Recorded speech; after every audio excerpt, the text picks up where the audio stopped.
যে ভয়ঙ্কর ঘটনাটার সম্মুখীন হয়েছে তামান্নার আম্মা, তার মা টোটাল বিষয়টা বিশ্লেষণ বললেন। ব্যাপারটা শুনতে পেলাম তার পিতা, তামান্না খাতুনের পিতা হচ্ছে একজন মাইগ্রেন্ট লেবার। দুর্ভাগ্য আমাদের, ভোট আসলেই পশ্চিমবাংলায় খুনোখুনি মারামারি, আর ভোট আসলে মুসলিমরা না খুন হলে রাজ্যের যে শাসক দলের সরকার আছে তারা ঠিক শান্তি পায় না। মুসলিমদেরকে খুন হতেই হবে, পিছড়ে বর্গের মানুষকে খুন হতেই হবে, না হলে ভোটটা তাদের কাছে অসম্পূর্ণ। দেখুন না, যেখানে গণনা হচ্ছে, গণনা কেন্দ্রের অনেক দূরে, আর যেখানে এসে মেয়েটিকে খুন করলো বোমা ছুড়ে অনেকটাই ভিতরে। প্রশাসন সকাল থেকে সবটাই জানে যে এখানে একটা অস্থিরতার পরিবেশ তৈরি হতে পারে, হচ্ছে। ইতিপূর্বে এই গ্রামে এই ধরনের রাজনৈতিক হিংসা হয়েছে, অনেক ক্ষতিগ্রস্ত হয়েছে। সুতরাং এখানে পর্যাপ্ত পরিমাণে ফোর্স দেওয়া দরকার ছিল, কিন্তু তা করেনি। ফলে একটা ফুটফুটে মেয়ের জীবনহানি হলো। শুধু একটা মেয়ের ক্ষতি হলো না, এই গ্রামটা আজকে আতঙ্কিত হয়ে গেল। এটা সম্পূর্ণভাবে রাজ্য সরকারকে দায়ী নিতে হবে, ইসিআইকেও দায়ী নিতে হবে। আমরা চাইছি সঠিক তদন্ত হোক। আমি তামান্নার আম্মাজির সাথে আব্বাজির সাথে কথা বলেছি। আমি এটাও অনুরোধ করেছি যে রাজনৈতিক হিংসাটা বড় কথা নয়, বড় কথা হচ্ছে এই গ্রামের থেকে হিংসা টোটাল বন্ধ করতে হবে। তার জন্য আপনাদেরকে এগিয়ে আসতে হবে। যারা যারা যুক্ত তাদের বিরুদ্ধেই আমাদের আইনি লড়াই চলবে। ও দল করে সেই দল করে, তার থেকে বড় কথা যারা অন্যায়ের সাথে যুক্ত তাদের বিরুদ্ধে আইনি লড়াই চলবে। প্রশাসনের ভূমিকা নিয়ে কি বলবেন? দেখুন, ওই দিনকে যদি প্রশাসন কঠোর হাসতে কঠোর থাকতো, অর্থাৎ যেখানে সকাল থেকে ঢিপঢাপ চলছে, যদি খবর পাওয়ার পরে যদি প্রশাসন তার ফোর্স ডিপ্লয় করে দিত, তাহলে এই দিনটা দেখতে হতো না। সোমবারের ঘটনা, আজকে বুধবার মাত্র 5 জন গ্রেপ্তার হয়েছে, 24 জনের নামে অভিযোগ দেয়। দেখুন, আমরা আর কয়েকটা দিন অপেক্ষা করছি, প্রশাসন কতটা দায়িত্ব নিয়ে কাজ করছে দেখছি। না হলে শ্রদ্ধেয় সম্মানীয় বিকাশ রঞ্জন ভট্টাচার্য স্যার আছেন, শামীম দ্বারা আছেন, তাদের সাথে কথা বলবো। আমরা এটাকে কোর্টে নিয়ে মুভ করব। পরিবারের কথা যে বিচার চাই, সিবিআই চাই, আমরা তাকে আজকে কথা বলেছি যে আমরা চাইব কোনো জজের নেতৃত্বে টিম গঠন করে এটা তদন্ত, অর্থাৎ আমরা এটা আপকামিং যে প্রোগ্রেস হবে সেটা আমরা করব। শুধু আমরা আর কটা দিন অপেক্ষা করছি, পুলিশ আর কজনকে গ্রেফতার করে সেটা দেখছি। দেখুন, আর্থিকভাবে সহযোগিতা করতে গেছেন, ওনার প্রকাশ্যে করাটা আমি মনে করছি এই মুহূর্তে অনুচিত হয়েছে। আমরা অনেক সময় অনেক ক্ষেত্রে অনেক মানুষের পাশে দাঁড়াই আর্থিক সহযোগিতা করার জন্য, কিন্তু যখন তার মেয়েকে হারিয়ে শোকে পাথর, সেই সময় আর্থিক সহযোগিতা এইভাবে প্রকাশ্যে নিয়ে এসে খামে ভরে দেওয়াটার জবাব পেয়েছেন। এবার হুমায়ুন কবির সাহেব নিজে থেকে দিচ্ছেন না সরকার থেকে ম্যানেজ করার জন্য পাঠিয়েছে আমি বলতে পারছি না। তবে সরকার এত বড় নির্লজ্জ, যখন যাকে পারবে ম্যানেজ করে দেওয়ার জন্য পাঠাই।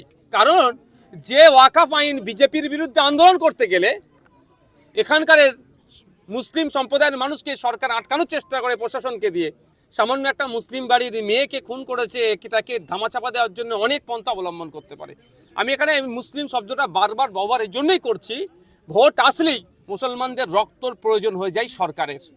মুসলিম না খুন হলে ভোটটা অসম্পূর্ণ থেকে যায় এদের কাছে, সেই জন্যই বারবার আমি এই শব্দটা ব্যবহার করছি। আর পিছিয়ে বর্গের মানুষের খুনকে এরা দেখতে বেশি পছন্দ করে। তাই অনুরোধ আমার মিডিয়ার মাধ্যমে, এই ভোট হয়ে নেতার বেটি নেতা হয়ে যাবে আর মাইগ্রেন্ট লেবারের বেটি কবরে যাবে বা শ্মশানে যাবে, এটা বন্ধ হওয়া দরকার। আমি আসলাম এই মেন রুট থেকে, এখানে 15 বছর নাকি তৃণমূলের পঞ্চায়েতের সদস্য, সে কিভাবে ভোটে আমি বিতর্কে যাব না। এই রাস্তাতে অল্প বৃষ্টিতেও দেখলাম আসার মতো নয়, কিন্তু তাহলে তারাও যদি অন্তত নিজের গ্রামটাকেও ঠিক করতে পারে, ততটুকু করে না কেন? করতে দেওয়া হয় না। সেই বাইরের করার ইচ্ছা থাকলেও তাকে করতে দেওয়া হয় না। কারণ ওখানে কারা থাকে? মুসলমানরা থাকে। ওখানে কারা থাকে? পিছড়ে বর্গের হিন্দুরা থাকে। ওখানে কারা থাকে? আদিবাসীরা থাকে। ওদের এই এলাকায় উন্নয়ন করার দরকার নেই, এমনি ওদের ভোটটা আগের দিন রাত্রে 500 টাকা বিরিয়ানির প্যাকেট দেবো, পেয়ে যাব, এই মানসিকতাই চলছে। তো আর এই গ্রামের মানুষ বুঝবে কবে? ভক্তুই থেকে বারাসাত, মুর্শিদাবাদ, ভাঙড় এবং নদিয়ার বিভিন্ন জায়গায় শুধুমাত্র সংখ্যালঘুরা খুন হচ্ছেন, যেখানে বারবার বলা হচ্ছে এই তৃণমূলের পক্ষ থেকে প্রচার দেওয়া হয় সংখ্যালঘুদের জন্য, বিজেপিকে আটকানোর জন্য তৃণমূল দল, সংখ্যালঘুদের জন্য এই দল, কিন্তু বারবার সংখ্যালঘুরা কেন? উত্তরপ্রদেশে মুসলমানদেরকে মারছে বিজেপি, আর পশ্চিম বাংলাতে মুসলমানদের মারছে তৃণমূল। মমতা ব্যানার্জি। বুঝতে পারছেন তো, এর বাইরে আর কিছু নয়। এখানে সংখ্যালঘু তোষণের নামে সংখ্যালঘুদেরকে শোষণ করা হচ্ছে। এখানে গ্রামের মানুষ আছে, জিজ্ঞাসা করবেন অন টু অন করে, এত বড় গ্রাম, এখানে স্কুলের খোঁজ নিয়ে দেখুন স্কুলটা কত দূরে আছে। স্কুল থাকলেও টিচার নাই। কেন টিচার নাই? টিচার নাই কেন? এখানে ছেলে মেয়েরা, সে তৃণমূল করুক, আইএসএফ করুক, বিজেপি করুক, কংগ্রেস করুক, বাচ্চারা স্কুলে গিয়ে টিচার থাকলে পড়াশোনা করবে, তাহলে মারামারি বন্ধ হবে। তাহলে এরা যাতে আগামী দিনে লাঠিয়াল বাহিনী হতে পারে, এখন থেকে স্কুলে শিক্ষক না দিয়ে এদেরকে ধ্বংস করছে। পরিবার পুলিশের উপর ভরসা রাখছে না এবং তারা বলছে সিবিআই তদন্ত। কি বলবো? কিভাবে রাখতে পারবে বলুন?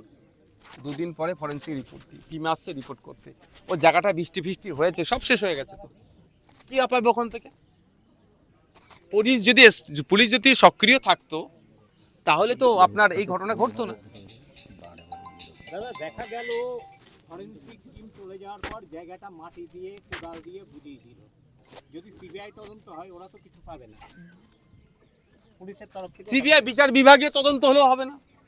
মানে কোনো জজকে সামনে রেখে কোনো আপনার সব পুরো ফরেন্সিক টিম আশা রাখি এখানকার যে আছে আপনার সব শেষ, ডিস্ট্রয় হয়ে গেছে, ধ্বংস করে দিয়েছে। এটা তো প্ল্যান, এটা এভিডেন্সকে ডিস্ট্রয় করার একটা প্ল্যান। ঠিক যেভাবে আমাদের বাড়ির মেয়ে অভয়াকে খুন করার পরে টয়লেট সংস্কারের নামে ভেঙে ধ্বংস করেছিল, ঠিক একইভাবে এখানে লেটা ঢুকিয়েছে। ফলে এখানে মানুষ যাতায়াত করে যে বৃষ্টি হয়েছে সব এভিডেন্স দিয়ে সাফ করে দিয়েছে। তারপরে কোদাল দিয়ে সব। আমাদের আইনি লড়াই চলতে হবে, মাঠে ময়দানে লড়াই গণতান্ত্রিক প্রক্রিয়া চলতে হবে।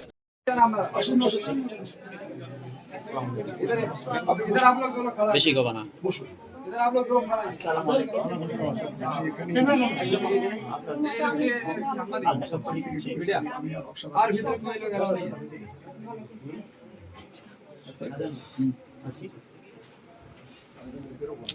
দাদা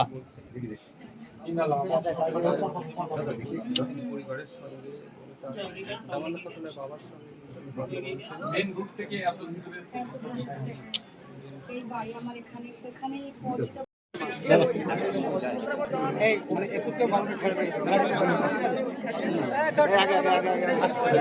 ভাই আপনারা পিছে হো। আচ্ছা, মানে আচ্ছা, অনুরোধ করছি আপনাদের কাছে লাইনে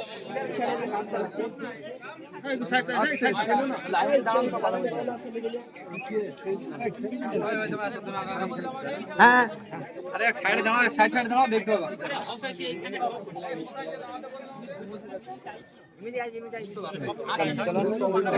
ওখানে মধ্যে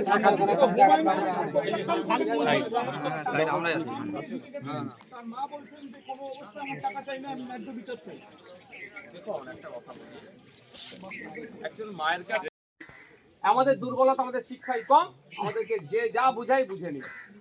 এইটা যদি বন্ধ করতে চান, এই ছেলে মেয়েগুলোকে মা পড়াতে হবে। রোজা রাখবেন, আমি আপনাদের বলে যাচ্ছি, পয়সা নাই, রোজা রাখবেন। কি বলছি মা, বুঝতে পেরেছেন? অর্থের অভাবে পড়াতে পারছে না, রোজা রাখবেন, খাবেন না সারাদিন, তাও ছেলে মেয়েগুলোকে পড়ান। আর নাহলে আজকে একটা তামান্না গেছে, দেখবেন পুরো গ্রামটা শেষ করে দেবে। আমাদেরকে দিয়ে আমাকে মারাবে, বাইরের লোক আসবে না মারতে আমাকে দিয়ে আমার লোকই মারাবে, কারণ আমার শিক্ষা কম। আমার